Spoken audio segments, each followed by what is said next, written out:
প্রিয় দর্শকবৃন্দ, আজকে আমরা জানবো ডিসএবিলিটি অর্থাৎ প্রতিবন্ধকতা বিষয়ক শংসাপত্র কি করে আমরা আবেদন করতে পারি এবং এটা কি, কি ডকুমেন্ট লাগবে এই সমস্ত কিছু নিয়ে এই ভিডিওতে আলোচনা করব। আপনারা যদি এই চ্যানেলটিতে নতুন হয়ে থাকেন তাহলে পরে অবশ্যই চ্যানেলটিকে সাবস্ক্রাইব করবেন। যদি ভিডিওটি ভালো লাগে তাহলে অবশ্যই লাইক, কমেন্ট, শেয়ার করতে ভুলবেন না। তো চলুন বন্ধুরা দেখে নিই। এটা আমরা অনলাইন ইউডিআইডি পোর্টালের মাধ্যমে প্রতিবন্ধকতা বিষয়ক শংসাপত্র প্রদান অথবা আপনি দুয়ারে সরকারের যে চলছে সেই দুয়ারে সরকারও আপনি এই ডিসেবিলিটি বা প্রতিবন্ধকতা সার্টিফিকেট আপনি পেতে পারেন আবেদনের মাধ্যমে। কি বলছে? এটা আমরা জানি হেলথ ডিপার্টমেন্টের আন্ডারে আছে এই প্রতিবন্ধ বিষয়ক উম শংসাপত্রটি। কি? অনলাইন ইউডিআইডি পোর্টালের মাধ্যমে প্রতিবন্ধকতা বিষয়ক শংসাপত্র প্রদান এবং ইউডিআইডি নম্বর সহ ইউডিআইডি কার্ড দেওয়া হবে। যারা ইতিমধ্যে ইউডিআইডি পোর্টাল বা পূর্বতন আইকন পোর্টালে শংসাপত্রের জন্য আবেদন করেছেন তাদেরও পরিষেবা দেওয়া হবে। কারা আবেদনের যোগ্য? যারা কিনা বিশেষভাবে সক্ষম ব্যক্তি অর্থাৎ ডিসেবিলিটি যারা তারাই এই আ এই প্রতিবন্ধক বিষয়ক শংসাপত্র প্রদানের জন্য উম যোগ্য।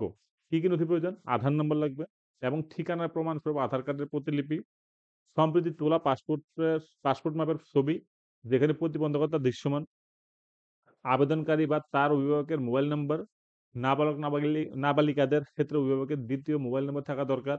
যাদের ম্যানুয়াল ডিসএবিলিটি সার্টিফিকেট আছে কিন্তু ইউডিআইডি পোর্টালে আবেদন করেনি তারা এই সার্টিফিকেটের ফটোকপি জমা দেবেন। ওকে? কি বলেছে? উপরোক্ত নথি প্রমাণ সহ দুয়ারে সরকারি ক্যাম্পের কাউন্টার অথবা স্থানীয় পৌর স্বাস্থ্যকেন্দ্র ও ব্লক স্বাস্থ্যকেন্দ্রে যোগাযোগ করুন।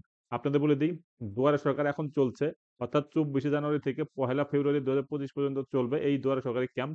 আপনারা অবশ্যই যদি ডিসেবিলিটি সার্টিফিকেট কারোর দরকার হয়ে থাকে, তাহলে পরে অবশ্যই আপনারা এই দুয়ারে সরকারের যে ক্যাম্প হচ্ছে সেইখানে গিয়ে নির্দিষ্ট কাউন্টারে যোগাযোগ করুন এবং ফর্মটা নিয়ে ফিল আপ করে জমা দিয়ে দিন। আপনাদের বলে রাখি ২৮শে ফেব্রুয়ারির মধ্যে অবশ্যই এই টোটাল প্রসেস গুলো কমপ্লিট হওয়ার চান্স আছে এবং গভর্নমেন্ট সেটাই নির্দেশ দিয়েছেন। সুতরাং এটা একটা বিশাল সুযোগ আপনাদের কাছে দুয়ারে সরকারে জমা দেওয়া। তো চলুন বন্ধুরা এবার দেখে নিই ফর্ম ফিল আপ আমরা কি করে করব।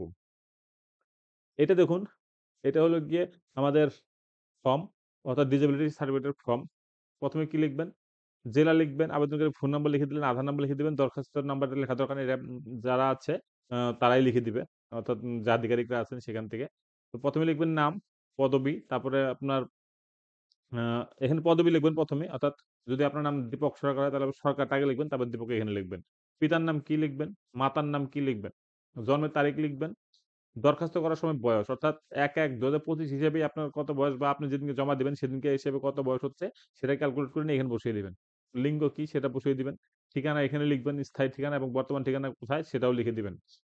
বর্তমান ঠিকানায় যতদিন ধরে বসবাস করছেন সেটা লিখবেন এখানে। কি, কি লাগবে যোগ্যতা কি, কি? আপনি স্নাতকোত্তর হতে পারেন, স্নাতক হতে পারেন অর্থাৎ এমএ, এমএসসি যে পোস্ট গ্রাজুয়েট যেটাকে বলছি আমরা বিএ, বিএসসি বা গ্রাজুয়েট যেটাকে বলছি সেটা হতে পারে। আপনার ডিপ্লোমা থাকতে পারে, উচ্চ মাধ্যমিক থাকতে পারে, হাই স্কুল হতে পারে, মধ্য স্কুল, প্রাইমারি নিরক্ষর যেটা হোক না কেন সেটা এই কটার মধ্যে হলে পরে আপনি আবেদন করতে পারবেন। পেশা কি সেটা লিখবেন, কি করেন? চিহ্নিতকরণের জন্য দেহে নির্দিষ্ট বৈশিষ্ট্য অর্থাৎ আপনার যে ডিসেবিলিটির জন্য আবেদন করছেন, কি সেটা এখানে লিখতে হবে। কোথায় কি প্রবলেম সেটা লিখে দিতে হবে এখানে। প্রতিবন্ধকতার বিবরণ একটু ডিটেইলস এ লিখতে হবে এখানে। তারপর কি হচ্ছে জন্মগত নির্দিষ্ট বস্তু অর্থাৎ এই যে আপনার যে ডিসেবিলিটি বা প্রতিবন্ধকতা সৃষ্টি হয়েছে সেটা কি জন্ম থেকে নাকি জন্মের পরে কোনো একটা নির্দিষ্ট কারণের জন্য হয়েছে সেটা এখানে লিখতে হবে।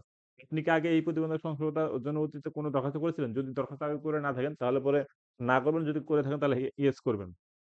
যদি ইয়েস করেন তাহলে পরে কবে জমা দিয়েছিলেন, কি ফরমেটে জমা দিয়েছিলেন এবং কোথায় জমা দিয়েছিলেন, ডেট সমস্ত বা অ্যাপ্লিকেশন আইডি যেটা থাকবে না কেন সমস্ত কিছু দিয়ে আপনি এখানে লিখে দিবেন। কাকে জমা দিয়েছিলেন, যে জেলার জন্য করেছিলেন সেটাও লিখে দিবেন। দরখাস্তের ফলাফল কি হয়েছিল, আপনার সার্টিফিকেটটা কেন হয়নি সেটাও লিখে দিবেন এখানে। ওকে? আপনাকে আগে আপনাকে কি আগে কখনো প্রতিবন্ধী শংসাপত্র প্রদান করা হয়েছিল? যদি করা হয়ে থাকে তাহলে তার যে মেইন কপি সেটা আপনি অবশ্যই জেরক্স সাথে দিয়ে দিবেন এবং এখানে সার্টিফিকেট নাম্বার, ডেট দিয়ে দিবেন। তারপরে কি? ডিক্লারেশন। আমি এত দ্বারা জানাচ্ছি যে উপরোক্ত সব তথ্য আমার সর্বাধিক জ্ঞান ও বিশ্বাস মতে সত্য ও নির্ভুল এবং কোন তথ্য গোপন করা হয়নি। আমি আরো জানাচ্ছি যে যদি কোন ভুল এই দরখাস্তে গণ্য হয় তাহলে আমি আমার প্রতিবন্ধী সংক্রান্ত সব সুবিধা ভোগের থেকে বঞ্চিত হব এবং আমার বিরুদ্ধে আইনানুগ ব্যবস্থা গ্রহণ করা হবে। প্রতিবন্ধী আ ব্যক্তি অথবা তার আইনানুগ অভিভাবক এখানে সই করবেন। ঠিক আছে?